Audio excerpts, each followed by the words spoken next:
Reverse రైతులకి అమరావతి గురించి, అమరావతి ఏకైక రాజధాని ఆంధ్రప్రదేశ్కి అనే దాంతో బిల్లు రావాలి, ఈసారి వస్తుందని చాలా చెప్పారు.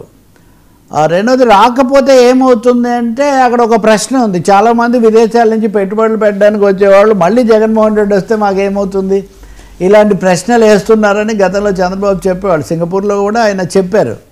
అంటే అలా అయితే మేము వచ్చే అవకాశం ఉంటుందని వాళ్ళు దాన్ని కొంచెం ఇటు తిప్పారు. అంటే ఇప్పుడైతే మటుకు రైతులు ప్రజలు అడుగుతున్నారు, మళ్ళీ ఈ ప్రభుత్వాలు మారుతాయి కదా, ఎవరు ముఖ్యమంత్రి ఎవరు కాదు అనే విషయం అలా ఉంచి ముఖ్యమంత్రులు మారినప్పుడు అంతా ఈ వైఖరి మారిపోతే రాజధాని కూడా మారిపోతే ఏం జరుగుతుంది, మాకు కష్టం కదా, మా దగ్గర భూమి తీసుకున్నారు, రెండవది మొత్తం గ్రామాలు అవన్నీ కూడా ఖాళీ అయిపోయినాయి, ఈ సమస్య వస్తుంది. కాబట్టి పార్లమెంట్లో ఒక చట్టం చేసి ఆంధ్రప్రదేశ్ రాజధాని అమరావతి అనే అంశం ఒక్కసారి కనుక అక్కడ పెట్టేస్తే ఇంకా ఎవరు పడితే వాళ్ళు మార్చడానికి వీలు లేకుండా ఉంటుంది. పార్లమెంట్ చట్టం అంతిమం కాబట్టి అందుకని అటువంటిది పెట్టండి అన్నారు. గతంలో పెట్టలేదు. వైసీపీ వాళ్ళు అసలు 3 రాజధానులు అంటే ఆ ప్రశ్న లేదు. తెలుగుదేశం అప్పుడు ఎన్డీఏలో అప్పుడు కూడా ఉంది, 3 ఏళ్ళు 4 ఏళ్ళు ఉన్నా కానీ అప్పుడు పెట్టలేదు. ఇప్పుడు దాన్ని చేరుస్తాము అన్నారు, అలాగే నిధులు కూడా సమకూరుస్తామన్నారు.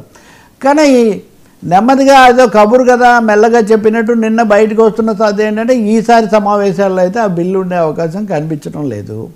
దీనికి సాంకేతికమైన సమస్యలు ఉత్పన్నం అవుతున్నాయి.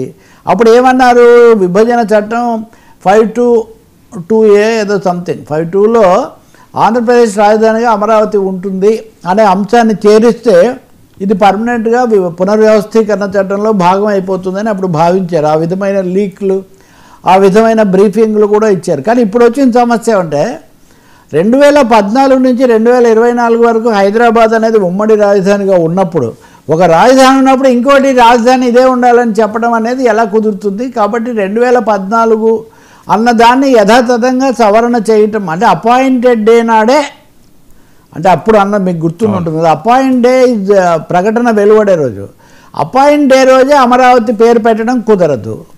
ఓకే, కుదరదు. మరి ఎప్పుడు పెట్టాలి? ఇప్పుడు 2024 నుంచి గెలిచారు కాబట్టి అప్పటి నుంచి పెడితే బాగానే ఉంటుంది, సరే అప్పుడు పెడదాము. కానీ 2024 పెడితే ఈ మధ్యలో పెట్టిన 1000 రూపాయల ఖర్చు ఏం చూపించాలి? కాబట్టి అది ప్రజెంట్ కంటిన్యూస్ టెన్స్, అంటే అది కొనసాగుతూ ఉంది తప్ప అదేదో కొత్తగా వచ్చింది కాదు. కాబట్టి ఇది ఒక లీగల్ ట్యాంగిల్, ఒక న్యాయపరమైన ఒక చిక్కుముడిగా ఇది మారింది. ఏం పెట్టాలి, ఎలా పెట్టాలి? పైగా ఇంకోటి, మన రాజ్యాంగం ప్రకారం ఒక రాష్ట్ర రాజధాని ఫలానాది అని చెప్పే అవసరం లేదు. రాష్ట్ర శాసనసభ నిర్ణయిస్తుంది. నిజానికి చెప్పాలంటే వర్మ, ఒరిస్సా రాష్ట్రం దేశంలో అన్నిటికంటే ముందు భాష ప్రాతిపదిక మీద 1936లో అప్పుడే ఏర్పడింది, 46లోనూ 10 ఏళ్ల పాటు రాజధాని తేళ్ల కటక భువనేశ్వర ఈ విషయంలో 10 ఏళ్ళు. అలాగే ఉత్తరాఖండ్ రాజధాని కూడా అక్కడ బాగా ఉన్నంతలో అభివృద్ధి చెందిన నగరాన్ని పెట్టాలా ఇంకోటి పెట్టాలని వాళ్ళు అలా సాగదీసుకున్నారు. ఆంధ్రప్రదేశ్కి ఆ సమస్య లేకపోయినా కేంద్రం దాని మీద కేంద్రం చేయాలని కూడా ఉంది. అమరావతి లేదా ఆంధ్రప్రదేశ్ రాజధాని విషయంలో ప్రత్యేక పరిస్థితి ఏమంటే కేంద్రం నిర్మాణంలో భాగం పంచుకోవాలని, ఇది రాజ్యాంగంలో లేదు. రాజ్యాంగంలో రాష్ట్ర శాసనసభ నిర్ణయించుకోవటమే. కానీ ఇక్కడ కేంద్రం సహాయపడాలన్నప్పుడు పార్లమెంట్ వస్తుంది. అందుకని తప్పకుండా అమరావతి రాజధానిగా ఉంటుంది అని పార్లమెంట్ చేయడంలో ఏం సమస్య లేదు. కానీ దీనికోసం ప్రత్యేకమైన బిల్లు తేకుండా ఉన్న పునర్వ్యవస్థీకరణ చట్టానికే సవరణ, రీఆర్గనైజేషన్ యాక్ట్కే సవరణ చేయాలంటే ఎలా చేయాలి అనే సమస్య వచ్చి అది వెనక్కిపోయింది. వెంటనే నిన్నటి నుంచి మీడియాలో, మరీ ముఖ్యంగా వైసీపీ మీడియాలో బిల్లు వెనక్కిపోయింది, అన్నీ రివర్స్ కొట్టింది, ఇటువంటివన్నీ వాళ్ళు మొదలుపెట్టారు.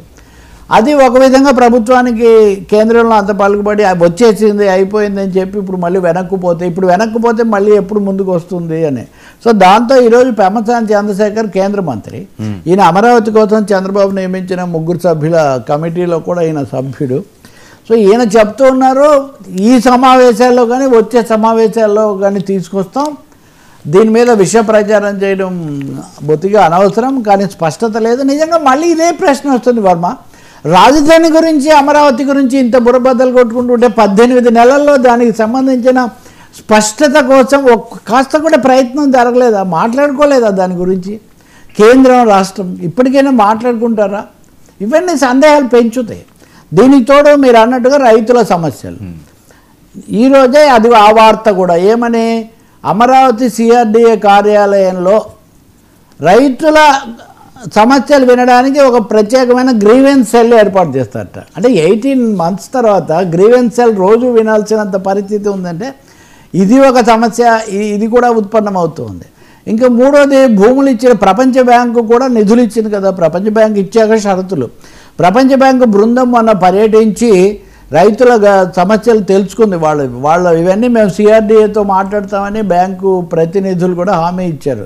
ఈ లోపల రైతులకు ఇచ్చిన భూముల్లో కొన్ని, ఉదాహరణకు తుళ్ళూరు దగ్గర అవి చెరువులో ఉన్నాయి, ఇవ్వనివే ఇంకా ఇవ్వలేదు. 1200 మందికి ఇప్పటికీ రిజిస్టర్ చేయాలి, అదొక సమస్య. కానీ ఇచ్చినవి కూడా సరిగ్గా లేవు, మొదటి ఉన్న పరిస్థితి వేరు, తర్వాత వేరని. ఇట్లా రైతులకు సంబంధించిన అంశాలు కొత్త కొత్త రూపాల్లో ముందుకు వస్తున్నాయి. ఇప్పుడు ఉన్న వాటిని మళ్ళీ కట్టడానికి ప్రాధాన్యత ఇవ్వడం కంటే రైతులకు సంబంధించిన అంశాలు చుప్తాగా ఏమాత్రం లేకుండా పరిష్కరించడం చాలా ముఖ్యం అనే అభిప్రాయం, ఒక అసంతృప్తి అయితే అక్కడ గట్టిగా వ్యక్తమవుతుంది. తాజాగా రెండో దఫా 16,000 ఎకరాల మలి దఫా భూ సమీకరణ అన్నది కూడా కనిపించని ఒక విధమైన అసంతృప్తి, అశాంతిగా అది దారితీస్తూ ఉంది. ఇందులో అతి ముఖ్యమైన దేనికి, విమానాశ్రయానికి. గన్నవరం విమానాశ్రయానికి 5,000 ఎకరాలు తీసుకున్నారు కదా, దాన్ని అభివృద్ధి చేస్తే చాలా దగ్గరలోనే ఉంటుంది కదా సిఆర్డిఏ ప్రాంతంలోనే. ఇలాంటి ప్రశ్నలు వస్తున్నాయి. చూడాలి మరి ఇక్కడ క్షేత్రస్థాయిలో సమస్యలు, ఆర్థిక అంశాలు అలా ఉండగా ఇప్పుడు బిల్లు కూడా మళ్ళీ వెనక్కిపోతూ ఉంది. బహుశా ఇది మళ్ళీ సమావేశం అంటే చూడాలి ఇంకా ఎట్లా జరుగుతుందో. దీని మీద కూడా విమర్శలు వచ్చే అవకాశం ఉంది. Sir Vivekananda case twist